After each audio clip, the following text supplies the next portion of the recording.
You know, if you think about it, the invention of the shovel truly was groundbreaking.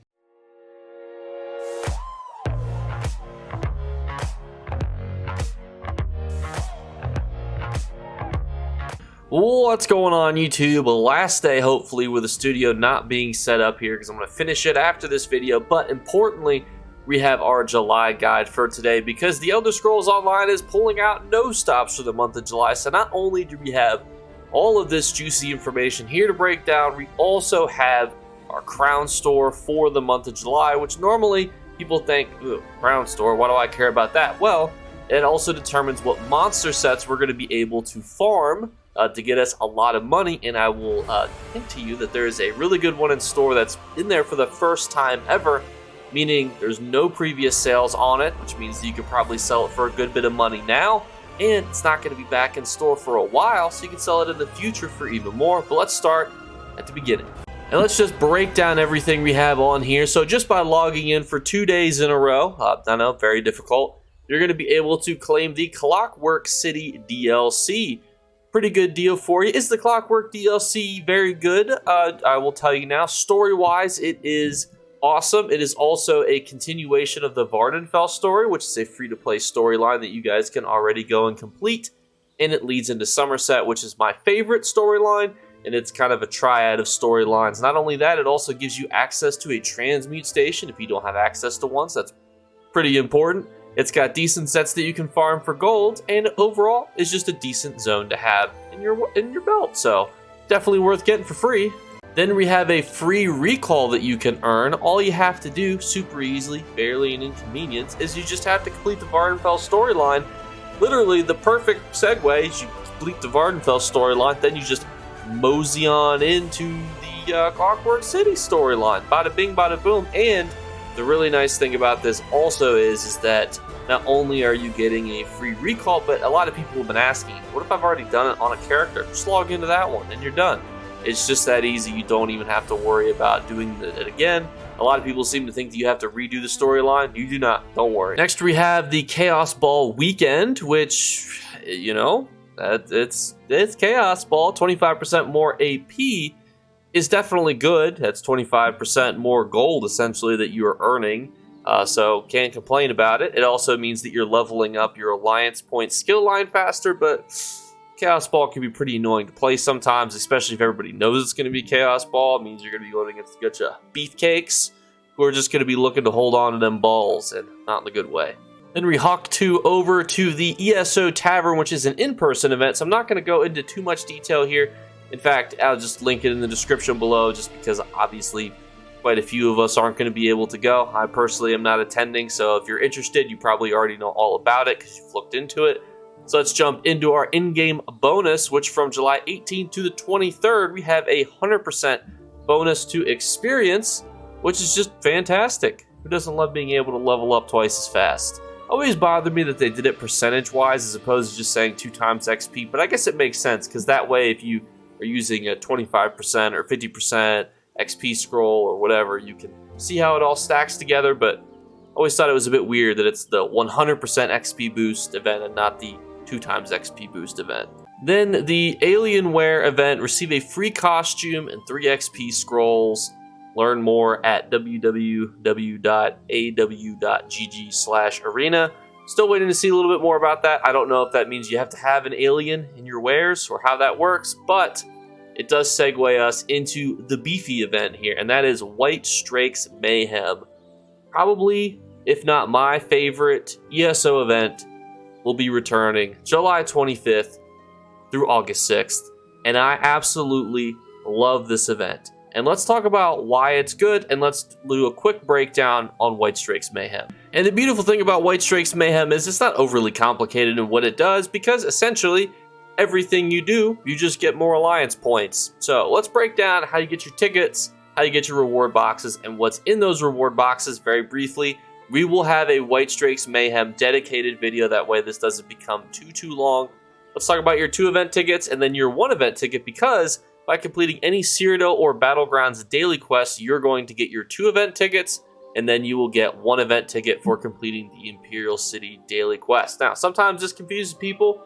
you could do both of those things. You could do your 2, and then you could do your 1. You cannot do a Cyrodiil and a Battlegrounds quest to get your 3. You have to do a Cyrodiil or Battlegrounds to get your 2, and then Imperial City to get your 1. Now, what if you've done multiple daily quests? Because a lot of times it's like, you know, kill 30 dirty out-of-read Dominion characters and then take 5 keeps. What if you've done 2 quests? Well, if you wait to redeem one of those quests until the next day, it does save you. Notably, too, you could do this in the Imperial City, and it can make it a little less painful, as if you go around and do all the districts at once, that gives you basically a week's worth of daily quests to turn in throughout that time period to get your event tickets. And the ironic thing is here is it says, how do I get Palinor's reward boxes?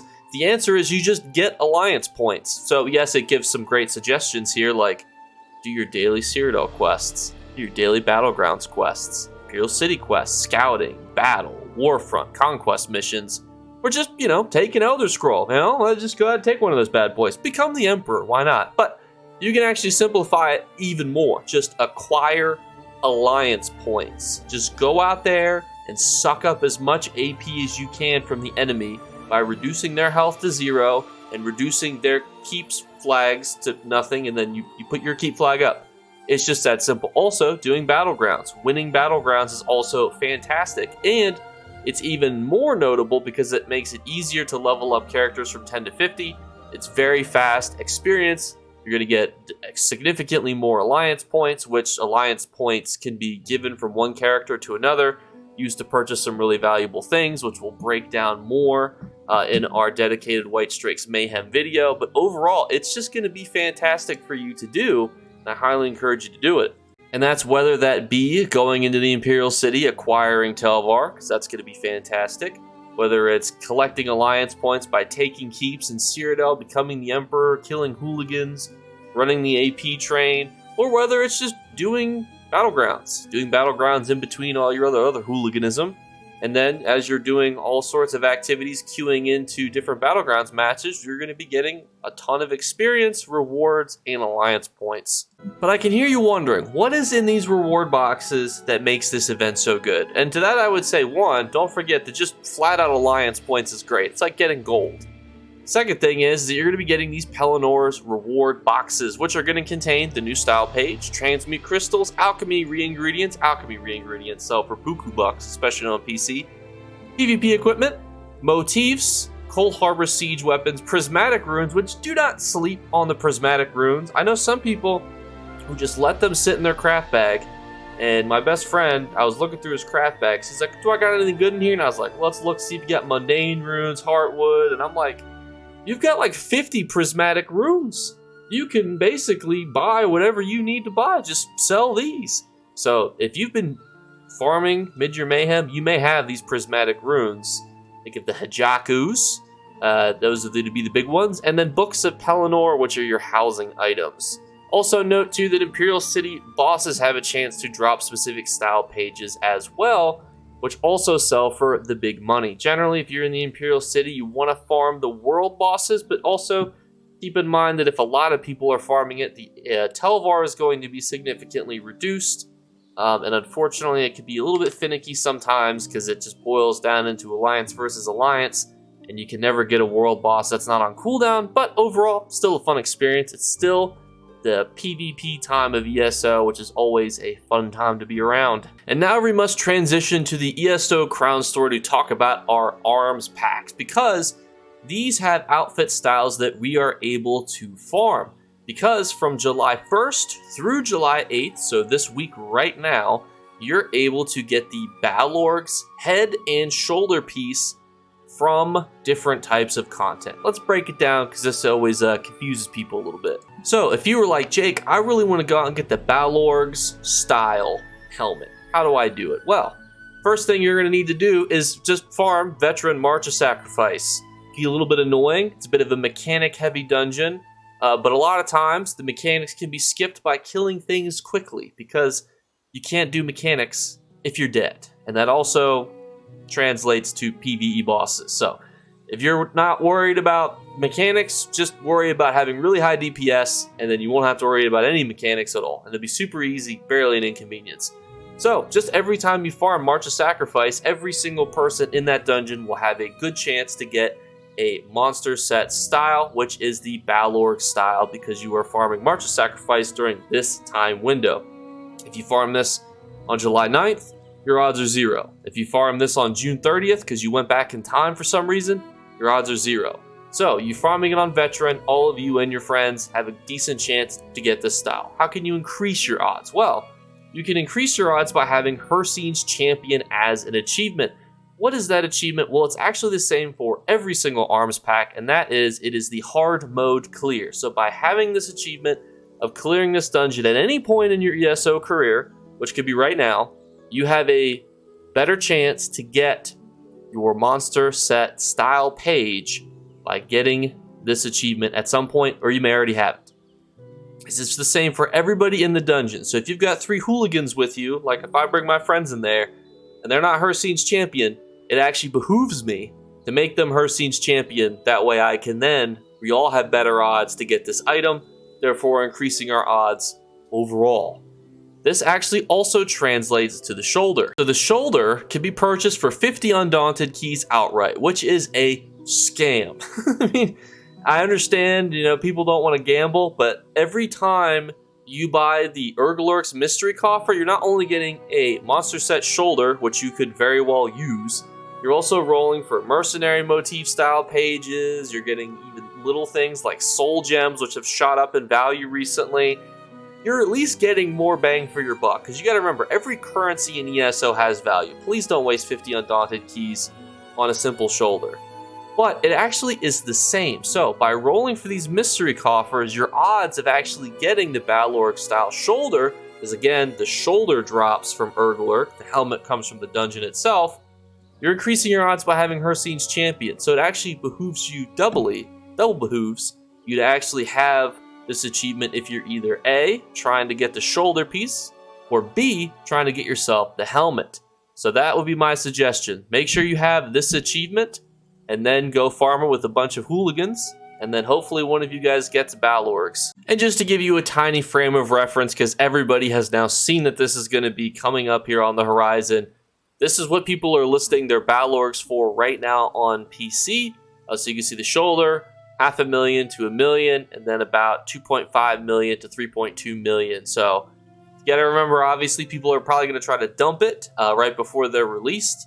So if you're trying to make quick buck, obviously, great million plus item. But also, too, if you save it potentially for a few months, you probably are going to get more than this is, because this is everybody at their dumping value. But now we have something brand new, because same concept, July 3rd through the 25th. So notably, a significantly longer time period.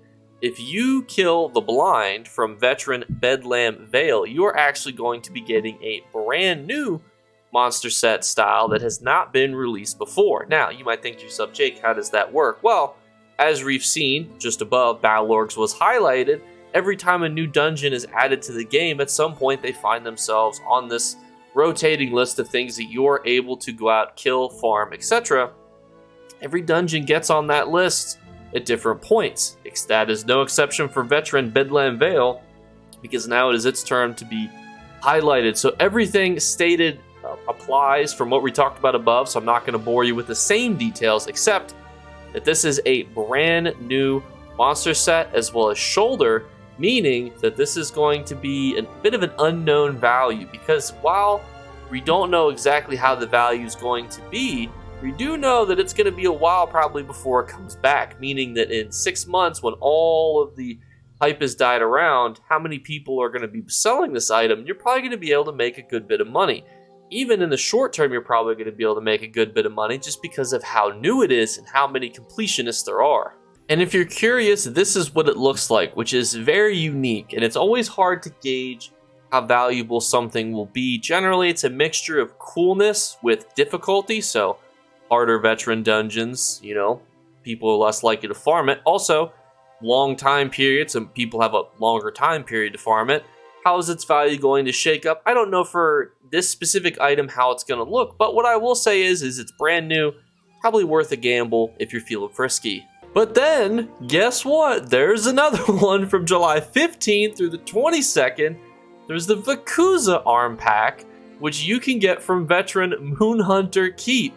meaning that there's a whole other one that you can get. Now, this is where we have to also start talking about some new concepts as well, because there's going to be some overlapping time periods. So a lot of times people will pick to farm the most valuable monster set that's available just because that makes the most sense. But the problem with that logic is that then everybody starts to do it, and then nobody starts to farm the slightly less valuable one, and then the supply and demand becomes completely cattywampus, meaning that the slightly devalued one is now significantly more valuable because nobody bothered to farm it. And as a quick frame of reference, you can see here that we got a 1.9 to 2 million, another 1.8 million. The people are trying to dump this style page as well, but you can see this is still a pretty valuable one, and it compares pretty well to the other one that we looked at on the market, Balorg. So if a lot of people decide to just completely skip this one could easily become more valuable than Balorg, just for the simple fact that everyone decided to focus on that one this month, and then maybe the new dungeon, and then kind of left this one to the wayside. Now, it's important to note that this doesn't overlap with Balorg's, but this is going to overlap pretty heavily with Midyear Mayhem, meaning that people might think, I think I'd rather do some Midyear Mayhem versus trying to farm dungeons. But it just depends on people's preference. And we're almost done because we have the Stormfist arm pack, which importantly too, now we get to talk about a whole new concept. This is a non-DLC dungeon, so now anybody can farm Veteran Tempest Island. Above, everybody needed to have access either to ESO Plus or the specific dungeon. This one's actually a base game one. Now, a couple problems with base game ones, not that anyone did anything wrong with them, but base game dungeons have been around since the base game existed. The problem with that is that people have had time to go out and collect this bad mammoth jamma, and a lot of people that have it already need it. So you might be surprised then to see that it's actually worth still a pretty good amount of money, and that's because it still has the rule of cool, which applied here determines that even if a monster set is easy to farm, easy to collect, and overall been around for a while, just because it looks cool, it will still retain a lot of its value, meaning that Stormfist might be a good time commitment for you because Tempest Island is very fast to farm. The sets there certainly not bad at all. Nothing wrong completing the sticker book there. And it's going to be easy to queue into because everyone has access to it. Therefore, everyone and their mom can go and complete this dungeon with you, which is just overall pretty great. And to round us off, what is your reason for logging in? And well, not only are we going to get access to the Clockwork City above, but we also gain access for every day from our 3rd day to our 7th day. You're getting a Wild Hunt Crown Crate, which is just overall, hey, I'll take a Crown Crate. Then we get our Seals of Endeavor, then we get an eye thing, and then we get 50,000 gold. Not 100,000 gold, but can't complain because I'll take the Crown Crates over 100,000 gold any day. Certainly won't complain about 50,000 gold, free DLC, and some Crown Crates. So, can't complain. Overall, July is going to be absolutely fantastic. So let me know what you guys think in the comments below. As always, you have been fantastic. I'm going to finish this video here, then go back to setting up the studio. As always, we're doing our 3 giveaway drawings.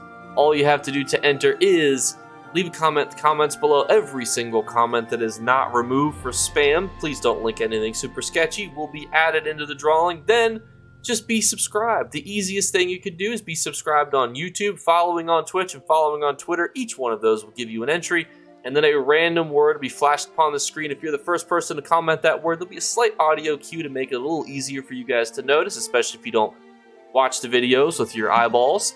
That'll be a little easier for you to find. If you're the first person to comment that, you will win. Thank you guys so much again. You are fantastic. And I'll catch you later. Bye, guys. You better remember to like and subscribe to Jakeclips. Or you should. I might have to pluck your eyes if you don't. Or, better yet, I'll skip rope with your entrails. Do it now. Subscribe. Ta-ta. Off with you.